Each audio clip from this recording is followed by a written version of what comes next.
बच्चों, इसके बाद हम जानेंगे चंद्रमा क्या है। चंद्रमा पृथ्वी का एक प्राकृतिक उपग्रह है, इसको आप सभी जानते हैं। चंद्रमा के बारे में सबसे पहले जॉर्ज डार्विन ने बताया कि चंद्रमा और पृथ्वी प्रारंभ में ये दोनों एक साथ तेजी से घूम रहे थे और इनका जो आकार था ये डंबल के समान था। डंबल जानते हैं बच्चों? डंबल क्या होता है? ये बीच से सकरा और दोनों तरफ से चौड़ा होता है, इसको डंबल कहते हैं। तो ये डंबल के आकार का था चंद्रमा और पृथ्वी के साथ जुड़ा हुआ था और ये तेजी से चारों तरफ घूम रहा था। घूमने के साथ ही धीरे से घूमते घूमते ये बीच से टूट करके अलग हो गया और अलग होकर के एक हिस्सा चंद्रमा बन गया और पृथ्वी अलग हो गई। जहाँ से यह हिस्सा टूटा हुआ था वह क्षेत्र एक गड्ढानुमा बन गया, जहाँ पर आज प्रशांत महासागर लहरा रहा है। ऐसा जॉर्ज डार्विन का मत था, लेकिन आधुनिक विद्वान इसको नहीं मानते। आधुनिक विद्वानों के अनुसार चंद्रमा का निर्माण भी एक बिग स्प्लैट के कारण हुआ है, एक बड़े टकराव के कारण हुआ है। ये टकराव कैसे हुआ? जो मंगल ग्रह के समान, मंगल ग्रह से 1 से 3 गुना और बड़ा सा कोई पिंड जो इस मार्ग में घूम रहा था वह आकर के पृथ्वी से टकराता है और इसके टकराव के कारण पृथ्वी का एक हिस्सा टूट करके अलग हो जाता है। लेकिन ये चूंकि पृथ्वी का हिस्सा है, टकराने के बाद वह जो पिंड था वह तो चला गया, लेकिन टकराने से पृथ्वी का जो हिस्सा टूट करके अलग हुआ, ये पृथ्वी की कक्षा में ही पृथ्वी के चारों तरफ चक्कर लगाने लगा। कालांतर में इसके टूटे हुए हिस्से सघन होते चले गए और यह चंद्रमा का रूप ले लेता है। चूँकि पृथ्वी से निकला हुआ एक हिस्सा है तो यह पृथ्वी का चक्कर लगा रहा है और कालांतर में यही चंद्रमा कहलाया। पृथ्वी के टूट करके चंद्रमा के अलग होने की जो प्रक्रिया है यह लगभग 4.4 अरब वर्ष पूर्व की मानी गई है। यानी चंद्रमा का निर्माण 4.4 अरब वर्ष पूर्व हुआ। इसके बाद पृथ्वी क्या है? बच्चों, पृथ्वी एक ग्रह है, जैसा मैंने अभी बताया, सर्वाधिक घनत्व वाला यह ग्रह है। लेकिन जब पृथ्वी की उत्पत्ति हुई थी तब पृथ्वी प्रारंभ में गर्म चट्टान के रूप में थी। इसमें यह बिखरा हुआ ग्रह था और इस ग्रह में वायुमंडल भी काफ़ी बिखरा हुआ था। विभिन्न प्रकार की वायु थी जिसमें हाइड्रोजन और हीलियम गैसों की प्रधानता थी।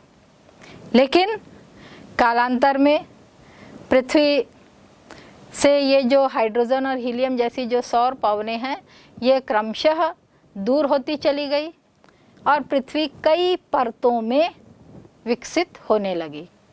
केंद्र में भारी पदार्थ जमने लग गए और इसके बाहर में क्रमशः हल्के पदार्थ जमने लग गए और इससे एक वर्तमान पृथ्वी की जो संरचना है जिसमें कई परतें हैं, पृथ्वी के केंद्र से लेकर के यदि हम पृथ्वी के बाहर और उसके वायुमंडल तक को देखें तो इसमें अलग अलग घनत्व के तत्वों की प्रमुखता है और यही अलग अलग घनत्व के जो तत्व है ये पृथ्वी को अलग अलग परतों में विभाजित करते हैं।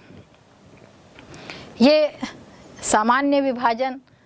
अब इसमें स्थल मंडल का यदि हम अध्ययन करें तो प्रारंभ में जब पृथ्वी सूर्य से अलग हुई उस समय पृथ्वी में बहुत अधिक तापमान था और अत्यधिक तापमान के कारण जो हल्के और भारी पदार्थ हैं, इन पदार्थों का विलगाव होने लगा।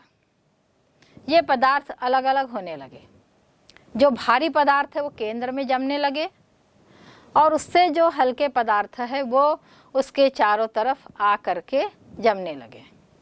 तो इस प्रकार से भारी पदार्थों का केंद्र में जमाव होता चला गया।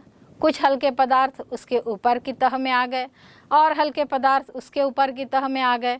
इस प्रकार से अलग अलग पदार्थों का विभेदन, अलग अलग हो गए ये पदार्थ, और यह जो विभेदन हुआ, इस विभेदन के कारण पृथ्वी जो है ये धीरे धीरे, पहले प्रारंभ में गर्म थी लेकिन उसके बाहरी वातावरण में ठंडकता आने लग गई थी। लेकिन इसी दौरान जब पृथ्वी से चंद्रमा अलग हुआ, चंद्रमा की उत्पत्ति हुई, पृथ्वी का विभेदन जो था, ये पदार्थ से कई अलग अलग परतों का निर्माण हो रहा था। लेकिन चंद्रमा के अलग होने से एक बार फिर से ऊर्जा पृथ्वी में बढ़ गई थी और इस ऊर्जा के उत्पन्न होने से विभेदन की प्रक्रिया और भी तेजी से होने लग गई। और इस विभेदन की ही परिणति है कि आज हम पृथ्वी को कई प्रकार की, जो हम कह सकते हैं परतें, इसमें हम देख सकते हैं। केंद्र में एक केंद्रीय परत है, कोर इसे हम कहते हैं, आंतरिक कोर, फिर बाह्य कोर, उसके बाद निचला मेंटल का क्षेत्र, ऊपरी मेंटल का क्षेत्र, और फिर सबसे ऊपर की जो सतह का क्षेत्र। तो इस प्रकार से ये कई परतों में पृथ्वी का विभाजन हुआ। ऊपरी भाग को हम भूपर्पटी या सतह के नाम से जानते हैं। तो ये पृथ्वी का विकास हुआ। पृथ्वी के विकास के साथ ही जलमंडल और वायुमंडल का भी विकास हुआ। बच्चों, जैसा मैंने अभी बताया कि प्रारंभ में हाइड्रोजन और हीलियम गैस की अधिकता थी, ये सौर पवनें थी, लेकिन चूंकि इन क्षेत्रों में अधिक घनत्व वाले जो पदार्थ थे और सूर्य के पास होने के कारण ये जो पवनें थी, हाइड्रोजन और हीलियम गैसें थी, ये वहाँ पर अधिक समय तक टिक नहीं पाई और ये चारों तरफ फैल गई, बाहर चली गई, उड़ करके कहीं अन्यत्र चली गई। तो वर्तमान में हम देखते हैं कि पृथ्वी में नाइट्रोजन सर्वाधिक है और उसके बाद ऑक्सीजन, इन गैसों की अधिकता है। लेकिन ये गैसें प्रारंभ से नहीं आई। पहले हाइड्रोजन और हीलियम गैस का यहाँ से प्रवाह हुआ, उस प्रवाह के बाद कुछ अन्य गैसें जिसमें कार्बन डाइऑक्साइड थी, मीथेन थी। तो इस प्रकार की जो गैसें हैं, ये गैसें, नाइट्रोजन थी, ये गैसें पृथ्वी के चारों तरफ जमने लगी। ये कैसे आने लगी गैसें? जब पृथ्वी के में विभिन्न जो पदार्थ है, ये पदार्थ जो मेटल है विभिन्न प्रकार की, ये मेटल का जब केंद्रीकरण होने लगा था, ये मेटल अलग अलग होने लगे, विलगाव होने लगा था, तो यहाँ से बीच की जो गैसें है, ये गैस पृथ्वी के बाहर आने लगी और इसके बाहर आने से पृथ्वी ने अपने वायुमंडल का निर्माण किया। प्रारंभ में ये जो वायुमंडल था, इसमें नाइट्रोजन थी, कार्बन डाइऑक्साइड थी, मीथेन थी, ये गैसें सर्वाधिक मात्रा में थी। ऑक्सीजन की बहुत ही कमतरता थी। लेकिन जब पृथ्वी की गर्मी के कारण ये गैसें बाहर आने लगी, ज्वालामुखी विस्फोट होने लगे, पृथ्वी के भीतर से जलवाष्प बाहर आया। ये जलवाष्प जब वातावरण में कार्बन डाइऑक्साइड से मिला तो इससे वर्षा हुई और वर्षा होने से पूरे जो गड्ढे थे, इन गड्ढों में पानी भरने लग गया था और यही जो भरा हुआ पानी था, इस पानी के भरने की जो स्थिति थी, ये निरंतर जारी रही। तो पहले पृथ्वी बनी, उसके बाद जलमंडल का विकास हुआ। जलमंडल में जल के भरने के बाद लंबे समय के बाद प्रकाश संश्लेषण की क्रिया से ऑक्सीजन गैस अधिक विस्तृत होने लगी। तो प्रकाश संश्लेषण की क्रिया बहुत लंबे समय बाद हुई। तब प्रारंभ में जलीय जीवों का विकास हुआ था। प्रकाश संश्लेषण की क्रिया से स्थल में जीवन प्रारंभ हुआ और इस प्रकार से जो वातावरण है इसमें ऑक्सीजन भरपूर होने लगा और हमारी जो पृथ्वी है ये ऑक्सीजन से संतृप्त हो गई थी।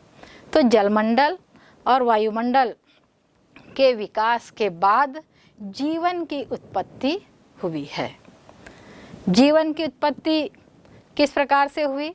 तो प्रारंभ में बच्चों हम एक चार्ट के माध्यम से आपको पृथ्वी की उत्पत्ति के समय से ब्रह्मांड की उत्पत्ति और पृथ्वी की उत्पत्ति और उसके बाद पृथ्वी का धीरे धीरे जो विकास हुआ है, यानी हम उसके इतिहास को देखें, हम उसको भूवैज्ञानिक समय चक्र कहते हैं। इसको हम इस चार्ट के माध्यम से आपको यहाँ पर समझा सकते हैं कि इस चार्ट के माध्यम से पृथ्वी में जीवन कैसे प्रारंभ हुआ। प्रारंभ में जलीय जंतु जो है ये विकसित हुए। सबसे पहले एक कोशीय जंतु, फिर मछलियों का विकास हुआ है और उसके बाद क्रमशः स्थलीय जीवों का विकास हुआ है। तो ये जो जीवों के विकास का उल्लेख सबसे अंतिम अवस्था है पृथ्वी की। बच्चों, पृथ्वी का जो भूवैज्ञानिक समय चक्र हम जिसे कह सकते हैं, यह समय चक्र का अध्ययन भी आप इस चार्ट के माध्यम से समझ सकते हैं। इसमें आप देखेंगे सबसे पहले लगभग 5 अरब से 13 अरब वर्ष पहले तक जो हम बिग बैंग की बात करते हैं, ये ब्रह्मांड की उत्पत्ति बताता है। इसमें सुपरनोवा यानी ब्रह्मांड की उत्पत्ति लगभग 12 अरब वर्ष पहले हुई थी और तारों की जो उत्पत्ति है लगभग 5 अरब वर्ष पहले हुई थी। सूर्य भी एक तारा है और सूर्य की उत्पत्ति भी इसी से संबंधित है। इसके बाद दूसरा जो पीरियड आता है इसे हम कहते हैं प्रोटेरोजोइक एरा, हम इसे कहते हैं, या प्राग जीवी महाकल्प, आद्य महाकल्प भी इसे कहा गया है। पूर्व कैम्ब्रियन 57 करोड़ वर्ष से लगभग आज से लगभग 4 अरब 80 करोड़ वर्ष पूर्व की स्थिति, इसे प्रागजीवी या पूर्व कैम्ब्रियन युग कहा गया है। प्रागजीवी, इसमें सबसे पहले हम देखेंगे कि हेडियन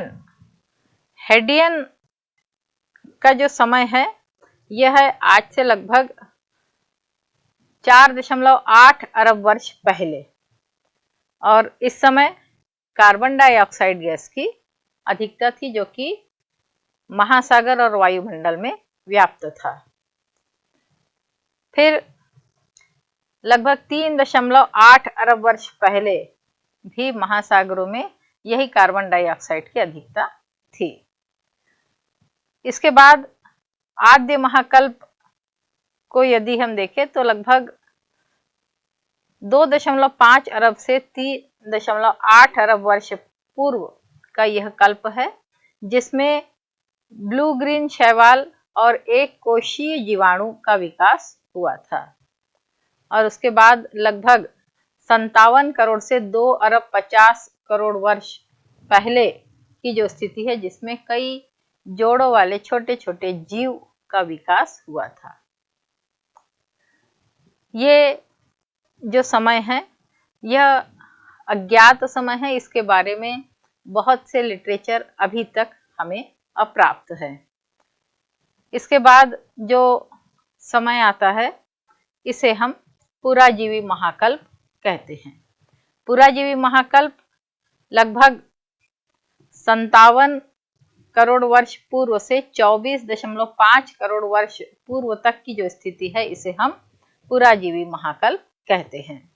पुराजीवी महाकल्पों को 6 कल्पों में बांटा गया है। 6 पीरियड है इसके: कैम्ब्रियन, आर्डोविसियन, सिलुरियन, डिवोनियन, कार्बोनिफेरस और पर्मियन। कैम्ब्रियन जो है लगभग 50.5 से हम इसको उल्टा लेंगे 57.0 से 50.5 करोड़ वर्ष तक यह कैम्ब्रियन युग था। इस समय जल में बिना रीढ़ की हड्डी वाले जीवों का विकास हुआ था। आर्डोविशियन दूसरा युग है जो 50.5 करोड़ वर्ष से 43.8 करोड़ वर्ष पूर्व यह युग का विस्तार रहा है और इसमें सबसे पहले मछली का जन्म हुआ है। फिर सिलूरियन युग, इसे वास्तव में मत्स्य युग भी कहा गया है क्योंकि मछलियां बहुत अधिक विकसित हुई है। इसका समय था 43.8 करोड़ वर्ष से 40.8 करोड़ वर्ष पूर्व का। इस समय भी मछलियां बहुत अधिक विकसित हुई थी, लेकिन स्थल में पौधे के चिन्ह दिखाई दिए थे।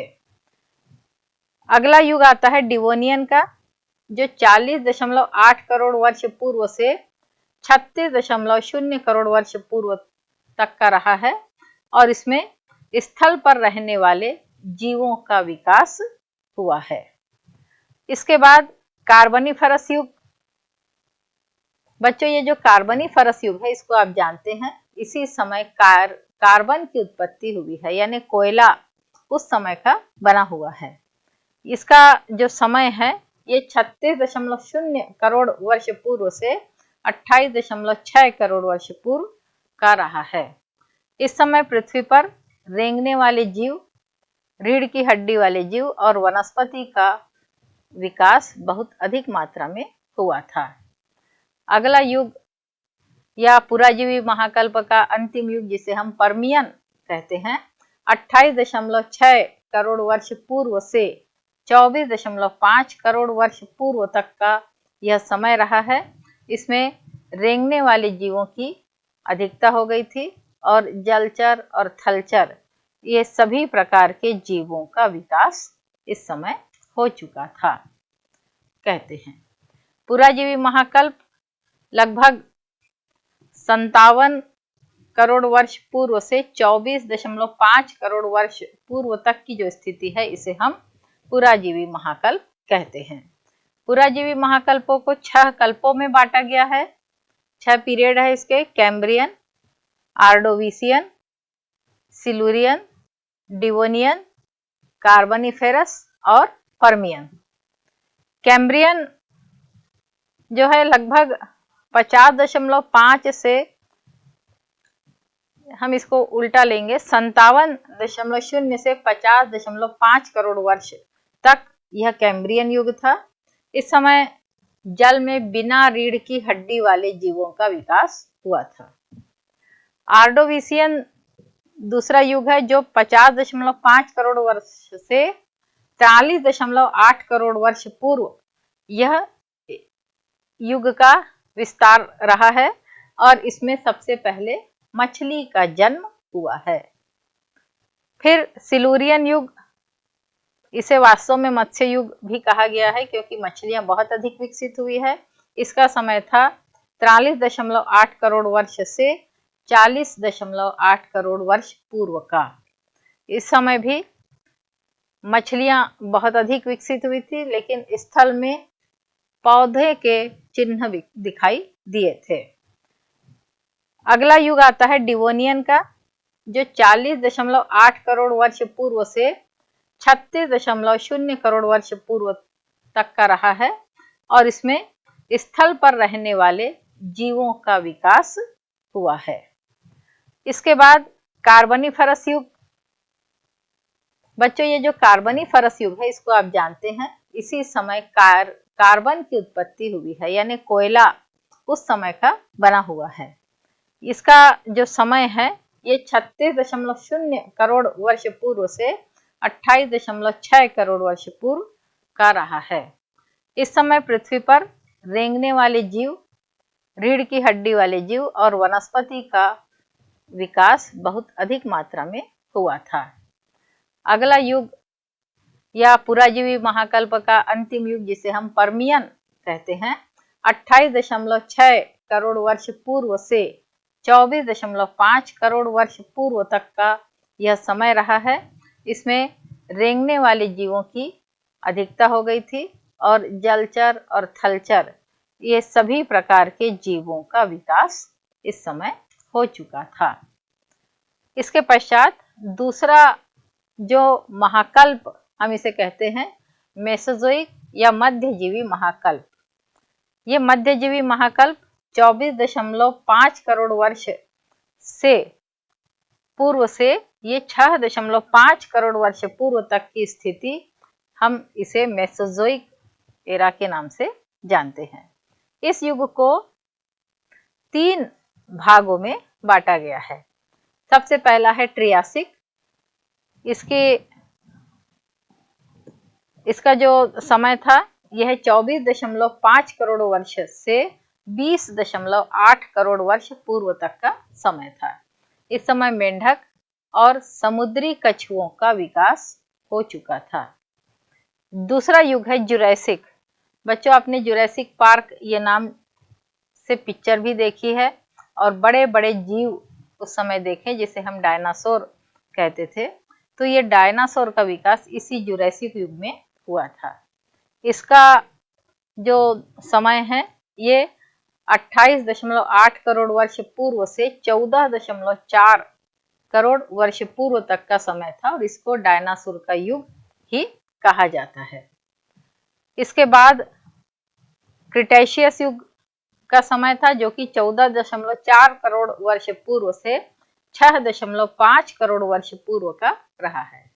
इस समय डायनासोर विलुप्त हो चुके थे, लेकिन पृथ्वी पर स्तनपायी जीवों का विकास इस मध्यजीवी महाकल्प में हो चुका था।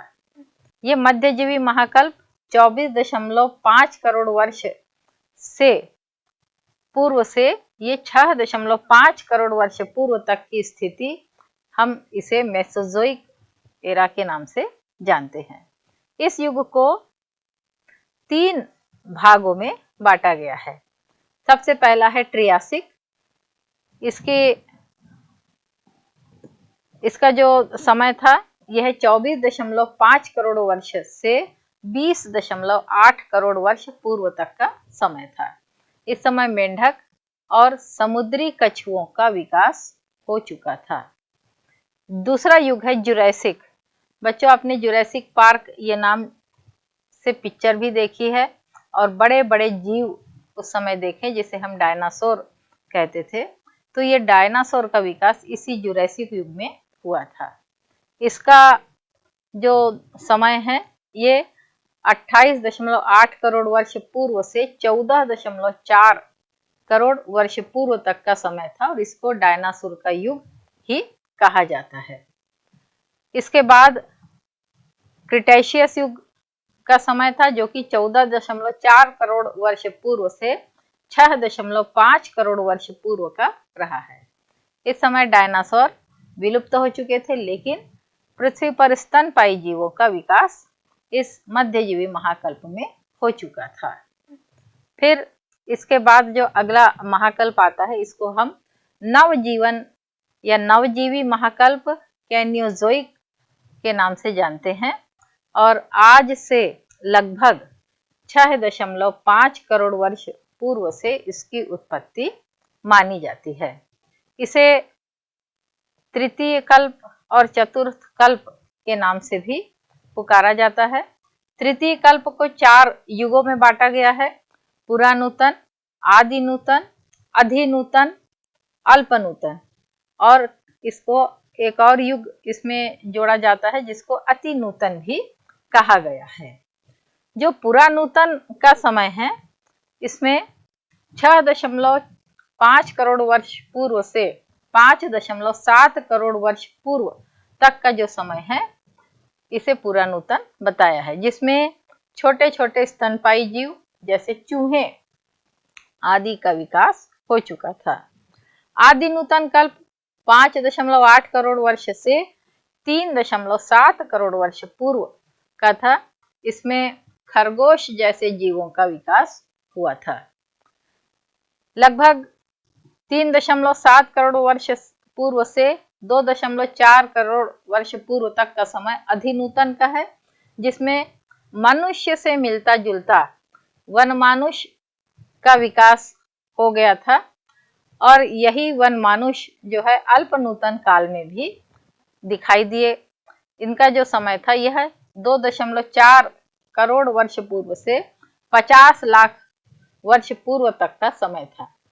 वन मानुष का विकास तो हो ही चुका था, साथ ही फल और फूल वाले जो पौधे और बड़े बड़े वृक्ष है इनका भी विकास इस युग में देखने को मिलता है। इसके बाद अति नूतन जो 50 लाख वर्ष पूर्व से 20 लाख वर्ष पूर्व तक का समय था और इसमें मानव के जो पूर्वज थे उनकी आरंभिक स्थिति देखने को मिली। जो पुरानूतन का समय है इसमें 6.5 करोड़ वर्ष पूर्व से 5.7 करोड़ वर्ष पूर्व तक का जो समय है इसे पुरानूतन बताया है, जिसमें छोटे छोटे स्तनपायी जीव जैसे चूहे आदि का विकास हो चुका था। आदि नूतन कल्प 5.8 करोड़ वर्ष से 3.7 करोड़ वर्ष पूर्व का था। इसमें खरगोश जैसे जीवों का विकास हुआ था। लगभग 3.7 करोड़ वर्ष पूर्व से 2.4 करोड़ वर्ष पूर्व तक का समय अधिनूतन का है, जिसमें मनुष्य से मिलता जुलता वन मानुष का विकास हो गया था और यही वन मानुष जो है अल्प नूतन काल में भी दिखाई दिए। इनका जो समय था यह 2.4 करोड़ वर्ष पूर्व से 50 लाख वर्ष पूर्व तक का समय था। वन मानुष का विकास तो हो ही चुका था, साथ ही फल और फूल वाले जो पौधे और बड़े बड़े वृक्ष है इनका भी विकास इस युग में देखने को मिलता है।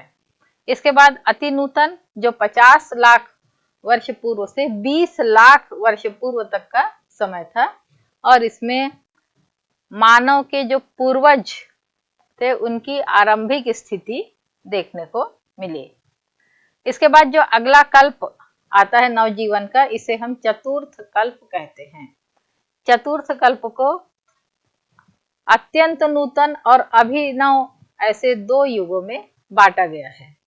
अत्यंत नूतन का जो समय है ये 20 लाख वर्ष पूर्व से 10,000 वर्ष पूर्व तक का समय था और इस समय आदि मानव का जन्म हुआ। और इसके बाद का जो समय है 10,000 वर्ष पूर्व से वर्तमान तक का जो समय है इसे हम आधुनिक मानव का युग कहते हैं। तो इस प्रकार से ये जो जीवन की विभिन्न घटनाएं हैं या जीवों का विकास कैसे हुआ है इसका अध्ययन हम इस सारणी के माध्यम से समझ सकते हैं।